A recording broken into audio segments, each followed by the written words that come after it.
There is one rule that almost everyone believes is unbreakable. When it comes to criminal investigations, before you determine what happened, you need a place where it happened, a location, a physical space, a crime scene.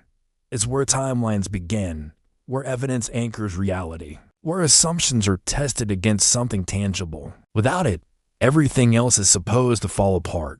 But this case didn't fall apart. It moved forward, confidently, officially, and it reached a conclusion without ever having a crime scene. At first glance, that sounds impossible, even absurd. And that reaction is important because it asks the same reaction most people would have had if they had been told this at the beginning. Instead, they were told the ending first. They were told the outcome, the cause, the explanation. And once an ending is accepted, the absence of a beginning stops feeling strange. In this file, there is no documented location where the event is said to have occurred. No secured area. No perimeter. No photographs taken in the moment. No clear record of investigators arriving at a scene that could be examined as it existed at the time. What exists instead are descriptions, summaries, references to a place that is never formally treated as evidence itself. The location is mentioned, but it is never processed. That distinction matters more than it sounds like it should, because mentioning a place is not the same as investigating it. And in this case, the place becomes a backdrop rather than a subject, something assumed, not something tested. What makes this even more unsettling is how quickly the case finds its footing. Within a very short window, a narrative is established. Reports are written using definitive language, the kind of language that usually appears after uncertainty has been wrestled with. Terms like consistent with, no indication of, and nothing suggests otherwise appear early, long before the physical environment is examined in any meaningful way. There's a reason crime scenes exist as a concept. They freeze reality before it can be altered by interpretation. Once people begin to explain what they think happened, the environment becomes secondary. It turns into a stage instead of a source. In this case, the stage is accepted without rehearsal. The story steps onto it fully formed. Inside the file, there are references to what investigators believe must have happened based on secondary information, statements, assumptions about movement, inferred actions. But inference replaces observation almost immediately. Instead of asking what the space shows, the investigation asks how the space would need to look in order to support the explanation already forming. At no point does the file show a moment where someone stops and says, "We need to establish the scene first." There is no pause, no reset, no acknowledgement that without grounding, everything else is floating. The case doesn't ignore the absence of a crime scene. It simply works around it. This is where most people would expect to see a correction, a later review, a footnote admitting that something fundamental was missing. But that moment never arrives. The absence is absorbed into the process, and once absorbed, it becomes invisible. One of the most revealing parts of this file is how often the phrase "based on available information" appears. That phrase sounds cautious, responsible, even, but it quietly hides a deeper problem. Available information depends on what you decide to collect. If the physical environment is never treated as a source of information, then its absence becomes self-justifying. You can't find contradictions in something you never examine. There is also a subtle shift in responsibility that happens here. Instead of the investigation proving its conclusions, the conclusions begin to define what would count as relevant evidence. Anything that can't be connected back to a confirmed location is labeled speculative, and speculation, in official language, is something that can be safely ignored.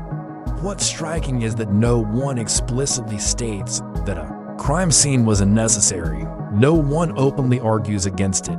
It's simply bypassed. And bypassing is far more effective than confrontation. There's nothing to disagree with if the question is never raised. As the case progresses, the lack of a crime scene starts to feel normal within the file.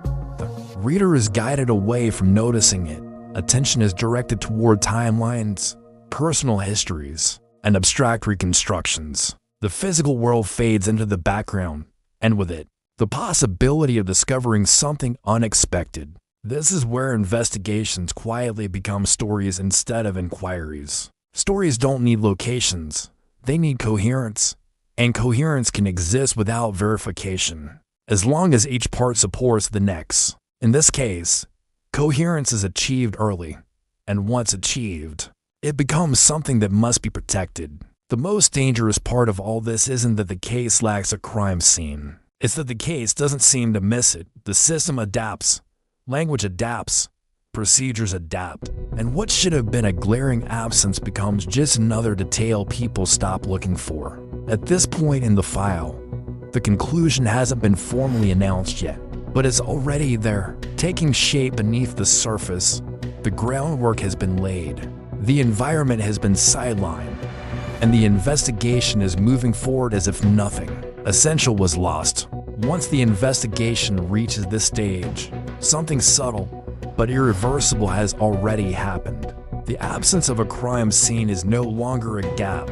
It's been normalized. The case continues to accumulate details, but all of them exist on top of an unstable foundation. And because that foundation was never formally acknowledged, no one feels obligated to reinforce it. As more documents are added to the file, a pattern becomes clear. Every new piece of information is interpreted in a way that avoids needing physical verification. Movements are inferred, sequences are assumed, cause and effect are described in abstract terms. The investigation relies heavily on what should have happened, rather than what can be shown to have happened. The physical world, which should be the anchor, becomes optional.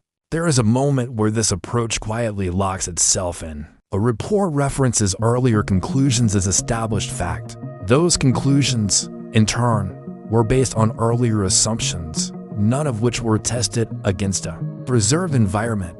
At that point, the case stops being exploratory. It becomes recursive. Each document points back to the last, creating the illusion of confirmation. This is how certainty is manufactured without malice. No one has to falsify anything. No one has to hide evidence. All that's required is momentum. Once a version of events gains enough institutional weight, questioning it feels unnecessary, even disruptive. The lack of a crime scene stops being seen as a vulnerability and starts being treated as irrelevant. What's especially revealing is how the case handles the possibility of alternative interpretations. They're not debated, they're dismissed quickly, often with phrases like unsupported by evidence. But that phrase carries a quiet contradiction. Evidence can't support or contradict something if the primary source of evidence was never examined. The absence of a crime scene doesn't just limit conclusions, it limits imagination. As the investigation moves closer to its official resolution, language becomes even more definitive. There's an increasing reliance on phrases that suggest completeness, no further inquiry necessary. Findings are consistent, conclusion reached. These statements create psychological closure, both for the people involved and for anyone reading the file later. Closure is powerful.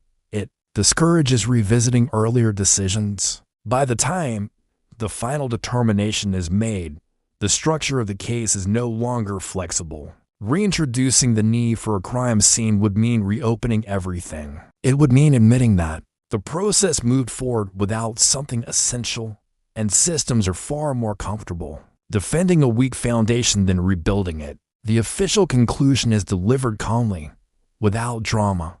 On paper, it appears justified. Each point references something else in the file. There are no obvious contradictions unless you step back far enough to see what's missing entirely. And most people never step back that far. They read forward, not outward.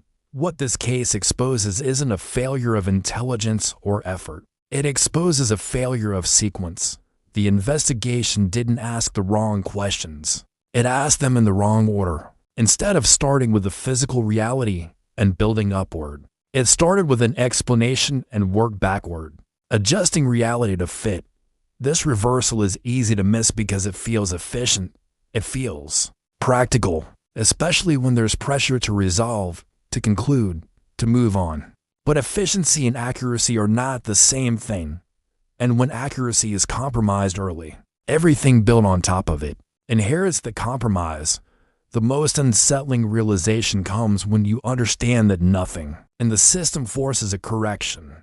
There is no automatic alarm that sounds when a case advances without a crime scene. There is no mandatory pause that says, you can't proceed yet. The system trusts its own momentum, and momentum doesn't ask questions. Once the case is closed, the absence becomes permanent, not because it can't be addressed, but because addressing it now would threaten the legitimacy of the entire process. Reopening the question of the crime scene would mean reopening the case itself, and reopening cases is expensive, politically, institutionally, emotionally. So the file is archived. The conclusion stands, and the missing foundation becomes part of the background, unseen by anyone who wasn't looking for it from the beginning. This is why cases like this matter, not because they prove a specific outcome is wrong, but because they reveal how fragile certainty can be when procedure is inverted. When conclusions lead and evidence follows,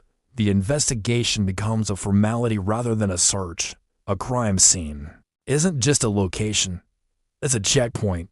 It forces reality into the process before interpretation takes over. When that checkpoint is skipped, everything that follows may look solid, but it's standing on air. This case was solved without a crime scene, and once you notice how easily that happened, you start to see how many other conclusions depend on foundations that were never truly built.